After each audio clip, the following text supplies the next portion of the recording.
Aqui você tem a porta solar alada de Sendang. Assim, o hinduísmo, a antiga religião, as religiões orientais, todas elas têm as portas solares de Babilônia. Agora, quem você esperaria, se você fosse o sumo sacerdote de Babilônia no nosso tempo, que fosse associado com as portas solares hoje em dia? Se a Bíblia está correta, você não esperaria que o papado tivesse a mesma coisa? No jubileu, João Paulo II abençoa a porta sagrada no dia do Ano Novo. Onde na Bíblia você lê acerca de uma porta sagrada? Jesus diz, eu sou a porta, eu sou o caminho, entrai por mim. Mas aqui você tem esse símbolo num sentido completamente diferente. Por falar nisso, cada incrustação pagã está bem aqui, nesta roupa que ele está usando. Bem, o papado também alega que tem as chaves, e ele chama essas chaves de Pedro.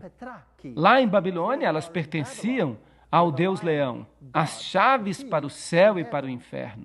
Você se lembra que ele disse que a decisão do Papa é mais importante e que Deus tem que obedecê-la? Pois é, esse sistema é que determina se você vai para o céu ou se você está perdido, e não Deus. Agora, aqui você tem outro símbolo do Deus Leão, ali na frente, em tempos antigos. Então, as chaves são o símbolo do leão. Vejam que cajado interessante que este leão está usando. Todas essas divindades antigas carregavam esse tipo de cajado, porque o cone do pinheiro era o símbolo da fertilidade. Agora, havia rituais para que essas pessoas se tornassem sumos sacerdotes. Elas eram consideradas uma reencarnação, como que uma reencarnação de Faraó, de Osíris, e, portanto, elas eram consideradas representantes de Osíris sob a forma de Horus na terra. Nas culturas antigas, eram carregados, normalmente num tamborete como este. Você também tinha leques, que consistiam de penas. Podiam ser penas de pavão, e o olho na pena do pavão é o olho da sabedoria, da divindade que eles adoravam. Ou poderia ser penas de avestruz, porque a pena é associada com um pássaro, que na análise final vem da fênix. Mas eu vou falar sobre isso em outra hora. Agora, esse aqui é do Papa, e aqui você tem o Papa Pio, ainda sendo carregado desta mesma forma, exatamente como nos tempos pagãos, com as chaves gêmeas que vinham de Babilônia. Os sinais manuais que estão sendo usados aqui são muito interessantes, porque eles são todos símbolos da adoração ao Deus Sol. Os sinais manuais que eles usam, tudo é meticulosamente praticado, porque tudo tem um significado em termos da adoração ao Sol. Há a coroa tríplice, e que também vem do paganismo. É com ela que o Papa é coroado. Aqui, a coroa está sendo trazida. Ali estão as duas caudas gêmeas, os cardeais deitados enquanto isso ocorre. Nós temos um interlúdio musical. É tudo muito agradável. Aqui você pode ver a ordenação de novos bispos e cardeais. Vejam que eles estão deitados, exatamente como nos tempos pagãos. Aqui você tem a tiara tríplice. O deus pagão usava a tiara tríplice 1800 anos antes de Cristo. E aqui você tem a tiara com chifres do deus alado dos assírios. Aqui você tem a coroa tríplice em Krishna, que é do hinduísmo. Portanto, a coroa tríplice é um símbolo da antiga religião de Babilônia. E ali você tem o touro alado, também com uma coroa tríplice que vem dos tempos assírios, dos tempos babilônios. Então, aquele que usa a coroa tríplice agora é o sumo sacerdote das antigas divindades. Aqui está a tiara do Papa VI, as 6 serpentes abaixo da pirâmide oculta nesta aqui.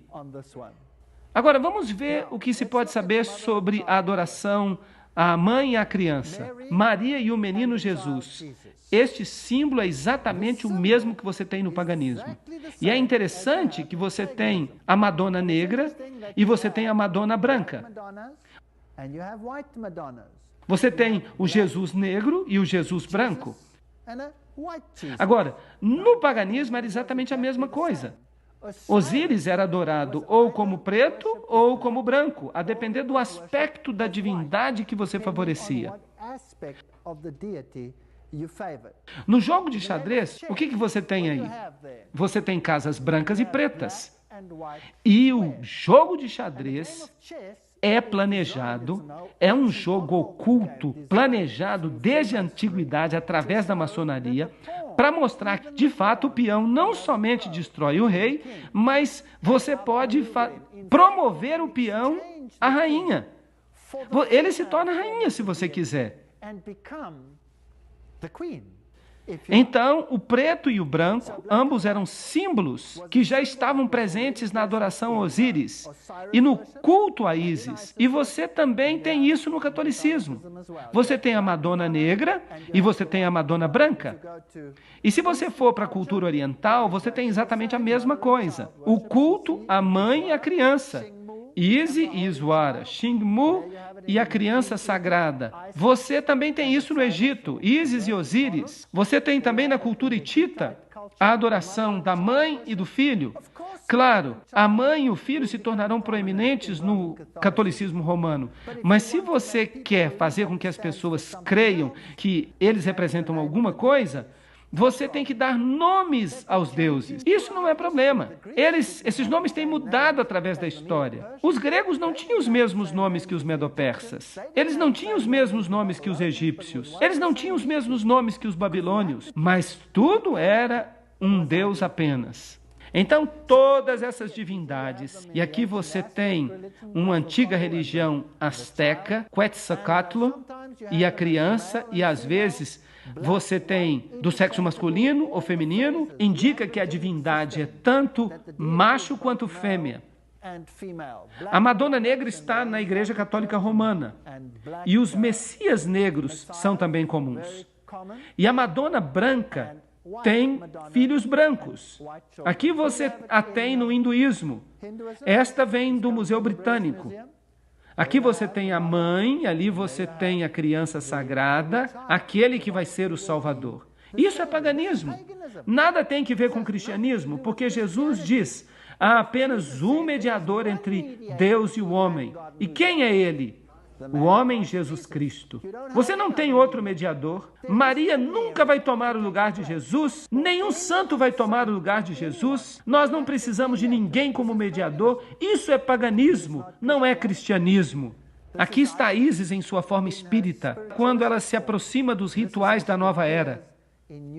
Suas manifestações, nós vamos tratar disso em outra palestra.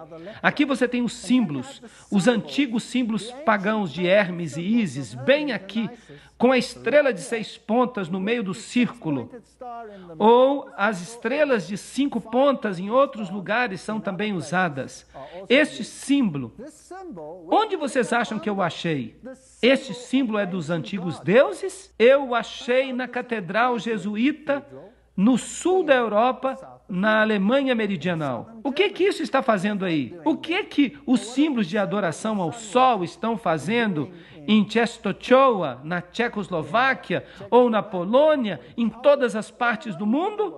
Vamos dar uma olhada, então, na nova enciclopédia católica, que diz: Pio XII afirmou fortemente que Maria é rainha. Então, aqui nós temos uma rainha no céu, mas Beltis era também chamada de rainha do céu, inserindo no calendário 31 de maio uma nova festa de Maria Rainha.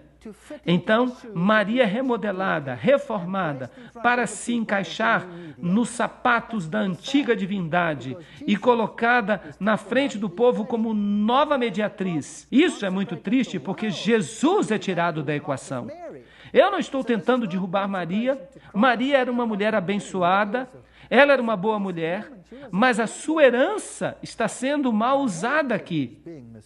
Ela era reverenciada como mãe e rainha em 31 de outubro de 1942, quando foi reconhecida publicamente como rainha. É espantoso que todo o sistema antigo de Babilônia somente chegou à plenitude em nossa época.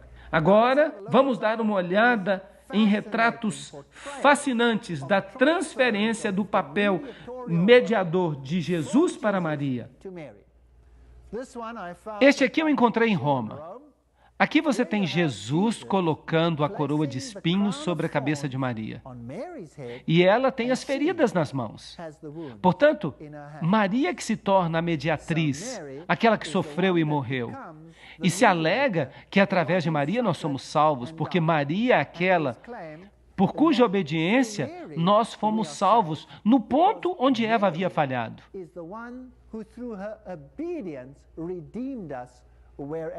Agora, lembrem-se que eu fui católico. Eu fui um católico devoto por muitos anos. E eu fiquei abismado, como vocês também provavelmente estão hoje à noite. Agora, essa antiga deusa, ela era parte de um rito de fertilidade e as pessoas oravam para ela buscando fertilidade, amamentação. Será que Maria também preencheu esse papel? Absolutamente. Vamos até a Gruta do Leite. Sim, a Gruta do Leite em Belém, muito perto da Igreja da Natividade. Vamos descer comigo até a Gruta do Leite. Aqui você tem um símbolo, está na igreja, mas esta é a figura que eles usam como símbolo. Maria com o seu seio do lado de fora, símbolo de fertilidade. Ela amamenta o filho e as pessoas vêm até esta gruta e vêm aos montes para orar quando tem problemas de fertilidade. Agora, se você olha para o teto da caverna, você encontra essas manchas brancas. Ela é chamada de a caverna do leite, porque as pessoas dizem que essas manchas brancas que você vê aqui são causadas pelo leite de Maria, porque quando ela amamentou o menino Jesus, o seu leite jorrava e espirrava nas paredes da caverna e fez então essas manchas brancas. É isso que as pessoas dizem. E o Papa reconheceu isso como um milagre autêntico. E há um testemunho do Vaticano que esta é uma situação autêntica de milagre. Eu perguntei para o guia que estava conosco e também era o cantor da Igreja da Natividade. Eu perguntei para ele, com licença, eu estou um pouquinho curioso. Essas manchas brancas que nós estamos vendo na parede, eu as vi em muitas outras cavernas também. Nas outras cavernas, elas também são o leite de Maria? Não. Aquelas são naturais, mas essas aqui são do leite de Maria, percebe? Agora, isso pode parecer um pouco ridículo, mas eu vou mostrar para vocês que o mesmo culto da fertilidade que acontecia em relação às divindades antigas também está acontecendo com Maria. E quando você pensa nisso, isso me deixa doente. Se ela é a rainha do céu, isso significa que ela é a deusa do céu. E aqui você tem uma figura católica em que anjos estão coroando Maria como rainha. E aqui você tem, na entrada de uma outra catedral na Europa, você tem Maria sendo coroada pelo Pai e pelo Filho como rainha do céu, enquanto os adoradores, ao fundo, não estão adorando nem o Pai nem o Filho. Eles estão adorando Maria. Aqui está uma outra figura em que Jesus olha com aprovação, enquanto os arcanjos estão coroando Maria. E aqui você tem uma outra em que pai e filho coroam Maria diretamente. Agora, não é nem mais um anjo. É o próprio pai, o próprio filho. E aqui você tem o Papa orando na frente da estátua de Maria. E até ele está coroando Maria. Então você tem todo o ritual, você tem todo o sistema do paganismo construído para tornar Maria Beltis, a rainha do céu, aquela que aplaca a ira, aquela que fica em pé no lugar do verdadeiro mediador. Então, nesta figura aqui, você tem o Espírito Santo e mais acima você tem Maria no centro. E se você observa os olhares do discípulo, para onde eles se dirigem? Para cima ou para Maria? Para Maria. Ela se tornou a mediatriz. Agora, será que nós encontramos este símbolo em templos antigos? Claro que sim. Essa divindade feminina também era adorada como pomba. E ali você tem a pomba dupla, que era também um símbolo de duas cabeças, que pode também ser interpretado mais tarde como uma fênix de duas cabeças, ou uma águia de duas cabeças, que é um símbolo interessante da maçonaria, por falar nisso. E aqui você tem o símbolo da ONU, a pomba, que é um símbolo usado pelas Nações Unidas para representar a paz. Aqui está uma outra figura da pomba, símbolo da ONU. E a pomba representa a força mais suave e toma o lugar do Espírito Santo. Então, a deidade feminina é também aquela de quem emana uma gentileza, uma força terna, o Espírito Santo. Então, quando você encontra este símbolo da pomba em muitas roupas de sacerdotes, você nunca pode ter certeza se é uma referência ao Espírito Santo ou se de fato é uma referência à ONU. E quando ele aparece sob os raios do sol, será que ele pode simbolizar o cristianismo? Ezequiel 8, 13 a 14 diz: maiores abominações que farão. E ele então me trouxe à porta da casa do Senhor, e eis ali sentadas mulheres pranteando Tamuz. Percebemos que o antigo Israel foi enganado para adorar a mãe e a criança. E o Israel moderno está sendo enganado. Eu estou falando sobre o Israel espiritual. Está sendo enganado a fazer o mesmo. E é interessante que esses deuses antigos estavam sempre associados com lugares escuros. Eles estavam associados com grutas. A deusa Diana, ela era a deusa da caça. E muitas vezes uma gazela ou um veado eram associados com ela também. E ela também, nas culturas pagãs, emanava da caverna. Ela saiu de uma caverna. E aqui você tem nessas descrições, você tem estátuas dentro de cavernas. Agora, estas estão em catedrais. Esta aqui é uma catedral jesuíta importante na Tchecoslováquia.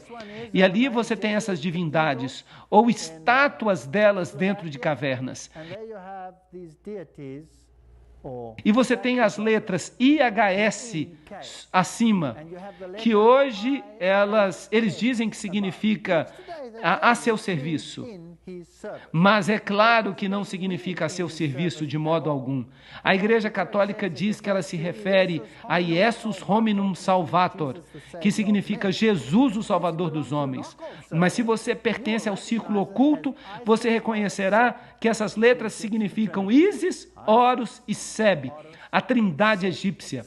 Ísis, Horus e Sebe. Sebe era a divindade escura, ela era o lado negro de Osíris. Osíris e Sebe são realmente intercambiáveis.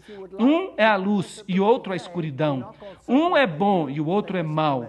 Se você quiser, você pode adorá-los hoje. Satanismo e a adoração de Lúcifer são a mesma coisa. E é por isso que os luciferianos e os satanistas são sempre bons amigos. Um pratica a luz e o outro pratica as trevas. Os satanistas têm que fazer boas obras para aplacar o seu Deus e têm que sacrificar a seu Deus. Os luciferianos têm que fazer exatamente a mesma coisa. São intercambiáveis. Eles podem se sentar na mesma cadeira. Não importam se adoram o lado escuro ou se adoram o lado iluminado. E isso é assustador, porque você nem sempre consegue diferenciá-los. Bem, se você vai então a essas catedrais antigas, aqui está a Catedral de Colônia, você tem o símbolo de Apolo, o deus do sol, e você tem a lua e as estrelas. O sol, a lua e as estrelas são os três aspectos do deus sol, como Brahma, Siva e Vishnu.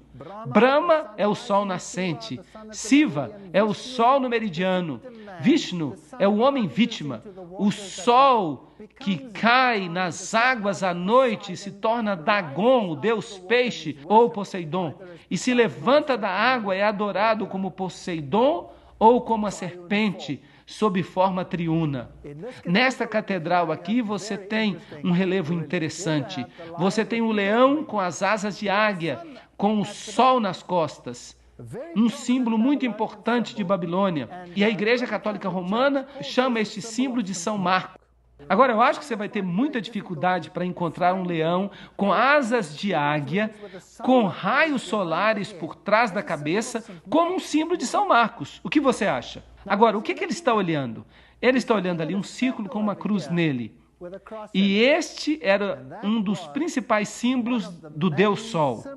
Este era um símbolo de Lúcifer, o símbolo do círculo com uma cruz dentro. Você o encontra em muitas organizações hoje.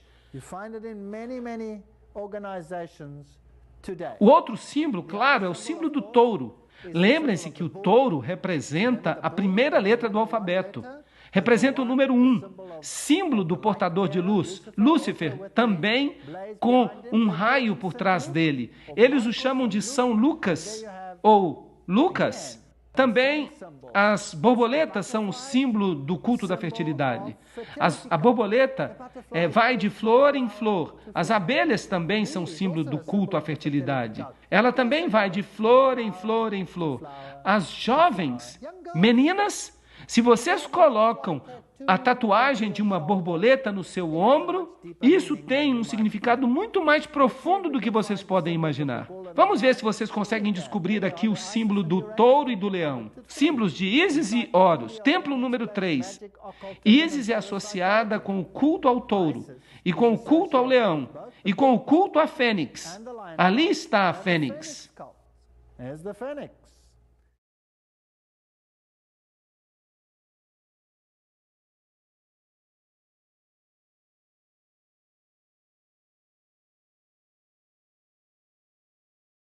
Muito bem, vamos voltar para o catolicismo. Se você vai a uma igreja ou a um mosteiro católico, ali há jardins, e no jardim você encontra Maria geralmente representada numa situação de caverna. Ela é a deusa da gruta. Onde você lê uma coisa parecida com essa na Bíblia? A deusa da gruta. E Maria, no porão da catedral, está também na caverna. E sai da caverna. E aqui você tem a forma oculta de escrever Maria. O M está em maiúsculas aqui. M. O M é maiúsculo aqui. Se você virar o M de lado, ele vira um sigma, que é o símbolo usado no mundo do ocultismo. A maçonaria usa o M também como sua marca principal de identificação. Então você tem o A, que é um triângulo, e você tem um triângulo de 60 graus. 60 graus é um triângulo 6, 6, 6. O ponto do olho está por cima, no topo.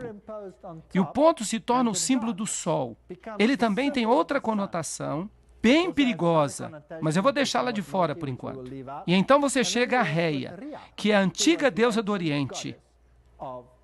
Aqui ela está em toda a sua glória saindo da caverna. E é interessante que você também a encontra no paganismo em 3 arcos. E você pode vê-los aqui. Agora, eu já mostrei para vocês os 3 arcos dos templos antigos. Nós fomos a um templo e eu mostrei a vocês 3 arcos. E eu disse, esses arcos têm ligação com o paganismo. No catolicismo, você encontra 3 arcos associados com as divindades. E a deusa ou os deuses sempre saem da caverna. E é por isso que na Catedral de Lourdes você tem o Papa orando na gruta. Agora, isso não vale apenas para o catolicismo. Isso vale para todas as religiões pagãs. A deusa Diana era a deusa das florestas. E ela era também a deusa da caça. Então é isso que você tem aqui. No Japão, você tem uma outra festa interessante. Esta é a deusa do sol, Amaterasu, enquanto ela emerge da caverna. Em suas festas anuais, eles celebram essa deusa. Notem que a face dela é pintada de branco e as suas mãos também são pintadas de branco. Quando as pessoas fazem mímica, por exemplo, as pessoas pintam as mãos de branco e pintam os rostos de branco. Esses são rituais antigos que podem ser ligados à adoração do sol. E nós os trazemos diretamente às nossas igrejas nos dias de hoje, como se fosse algo exclusivo, excitante, mas, em última análise, nada mais é do que adoração ao sol. Agora, vamos tomar como exemplo a cultura africana. Quando acontece o ritual de passagem da fertilidade para a idade adulta, então eles também pintam o rosto de branco, de barro, e pintam as mãos. Então, é daí que tudo isso vem. E ela é a que esmaga a cabeça da serpente, mas Cristo é quem deveria esmagar a cabeça da serpente. Por ironia, ela não apenas esmaga a cabeça da serpente, ela nutre a serpente.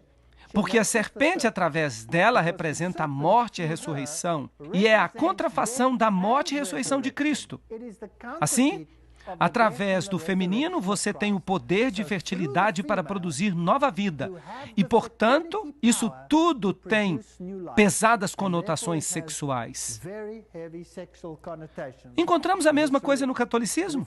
Sim, infelizmente. Porque o catolicismo de hoje é a derradeira forma da religião antiga de Babilônia. E, portanto, infelizmente, o papado deve ser o sumo sacerdote dessa religião pagã e oculta antiga. Ali você tem Maria vestida de azul e branco. E ali ela está em pé sobre a serpente como a antiga deusa. E ela está em pé numa meia-lua, que é o símbolo do útero e o símbolo da deidade feminina. Por falar nisso, o azul pode ser a cor da obediência. Se você pega o santuário, o azul é a cor da obediência. Mas se você pega o lado negro do culto, então no outro lado você tem azul e branco, que é obediência e também justiça. Mas se você vira a deidade para o outro lado, então você tem o preto, e você tem a Madonna negra, e ela também tem azul. E o azul se torna a cor da promiscuidade. O azul é a cor da promiscuidade. Você já ouviu falar de filmes azuis? Vejam que os dois lados são adorados. Você tem Maria em pé sobre a cabeça da serpente. Agora vamos ver o que o catolicismo romano diz. Este aqui vem da catedral, a Catedral de Santa Maria na cidade do Cabo. E o pecador diz que aqui está a Imaculada Maria, na presença de toda a corte celeste. Eu te escolho hoje para minha mãe e senhora. Eu me entrego e me consagro a ti como teu servo, o meu corpo e a minha alma, os meus bens, tanto no interior quanto no exterior, mesmo o valor de todas as minhas boas ações, quer do passado, quer do presente ou do futuro, sem exceção, de acordo com o teu beneplácito, para a maior glória de Deus, neste tempo e na eternidade. Amém. Então, quem de fato se torna a principal divindade em sua vida? É Jesus ou é Maria? Deve ser Maria. Então, substituiu-se Jesus por outra divindade.